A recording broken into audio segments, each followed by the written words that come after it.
Hi everyone, my name is Charlie and today I would like to share my thoughts on This Is Where I Find the Softest Hurt by Christiana Jasutan. I was contacted by Kenyan Author Services for a review, but all opinions are my own. The blurb of this poetry collection actually does a great job of illustrating what we are going to find within the pages of the pamphlet. And that is because it tells us that it is going to be a contemplation on the body. The body is a very difficult topic to navigate when it comes to poetry because of the fact that everyone's experiences with their body are incredibly personal. And when it comes to the personal in poetry, it can be very difficult because you can have the universal personal situations that everybody is going to have gone through, or they're going to have experienced something similar. But in terms of the body, it can become a thing where it's personal.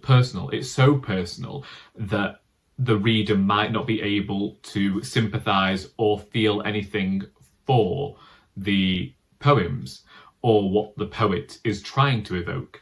And therefore, I feel like the poet here actually took on a rather difficult topic to navigate for a pamphlet. Saying that, I'm impressed by what they managed to do within such a short volume of poetry. They do manage to go for the universal personal, but still do it in a way that we're able to sympathise with the narrator of these poems. When it comes to poetry, it's not always about the topic. It's not always about what is being discussed within the poems. It's about the way in which the poem is written, the way that craft is used. As somebody who has been writing poetry for a few years now, I am always interested when I see someone tackle a different form within their poetry. When we got to Tragedy for One Body, which was written after something by Emily Berry, and it's written with Act 1 and is almost a conversation between me and me body, I found that a very interesting way to go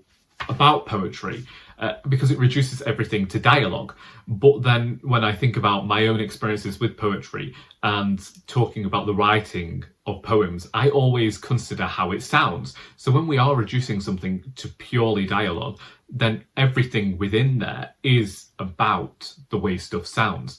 Of course, you have the stage directions and you have the scene markers, but when we boil it down to that condensed version of the dialogue, it really does shine a light on the way that so much about writing, regardless of form, relies so heavily on the sound. And I liked that because of the thoughts that it provoked. Something I found with this collection is the fact that I have had to go back and reread things numerous times. I'm finding more and more nowadays when I read poetry, that seems to be the best way for me to be able to understand poetry, or at least gain more a depth of an understanding, because they are such a short form and this is such a short collection that it can bear a reread and more consideration. Today I opened it at the middle point because it's very easy for this book, due to its formulation, to open on a random night. I speak to my body.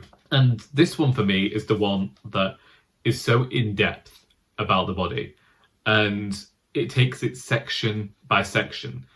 And I just really appreciate the first line, the first sentence here, which is, "If love had a voice, you would be birdsong." I just think that so often, not necessarily just in poetry, but just in life in general, there is this almost belief that to get through life, we have to be mean to our bodies in some way. We have to speak about ourselves in a certain way. And this felt like a reclamation, actually. This felt like recognizing that flaws and everything within that still leave a body that can be loved. And I appreciated that the poet had put that into words here. Then we have Ode to Hickeys on the next page. I mentioned this because whilst I was making a cup of tea about 15 minutes ago, I decided to reread these two poems, and I was looking at them again, and in terms of sound, I was just astounded because I hadn't considered the way that sound was utilised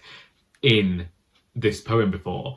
And we have a lot of consonants within the first part, which is something I'm soon discovering that I actually like. I like assonance, but I discovered that consonants is what I was talking about previously. Pansies bloom under the skin, roots across the collarbone, bruised middles, Drops of purple paint, yellow clouds wisping the edges, girdles cramping the pulsating centres. It's the repetition of the L's within the words, the B's, the way that the sounds are used together, the assonance that is there, it's just the sibilance that is there.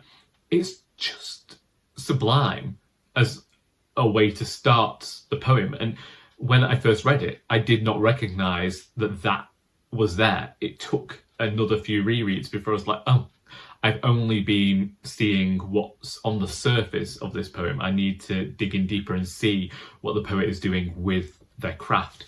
And quite honestly, I do find myself astounded by the level of craft within here. It's one of those where I look at the way that the poet has played with words on a page and the thought that they've put into things and the way that they formatted some of their poems. It leaves me wanting to try new things with my own poetry in future. On a craft level, I am impressed with this pamphlet, and it's one of those where now we've got the pamphlet, I'd be quite interested to see what the poet would put out with a full collection. Also, the way in which the poet has managed to handle the topics, I think that they've done incredibly well. Therefore, I'm very grateful to have received this poetry collection. And as I say, I look forward to reading more from this poet in future. Anyone with a body is going to like this collection. That's all I got to say about that. If you've read this pamphlet and would like to discuss it, then please feel free to do so in the comments. I hope that you've enjoyed this video, because until next time, that is all.